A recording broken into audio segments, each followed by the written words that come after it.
шарҳи ин ва дигар хабарҳо. Дар доираи бозиҳои даври 11-уми Лигаи олии футболи мамлакат дастаҳои Истаравшан, Душанбе 83 ва Куктош Хатлон бо ҳам рақобат карданд. Натиҷаи вохӯриҳои мазкур дар шарҳи ҳамкорони мо.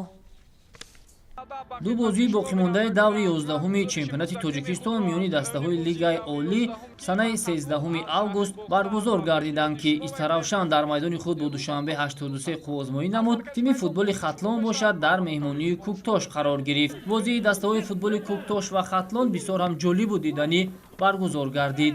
Дар дақиқаи 20-уми рақобат тӯб баъд аз бархӯрдан ба дарвозабони тими футболи ноҳияи Рӯдакӣ Қурбоналӣ Бобоев мустақиман вориди тури дарвоза шуда, баъдин васила Хатлон ба пеш баромад. Дар дақиқаҳои аввали қисмати дуюми бозӣ бошад, довари майдон ҷониби дарвозаи Хатлон зарбаи ҷаримавии 11 метра таъин намуд.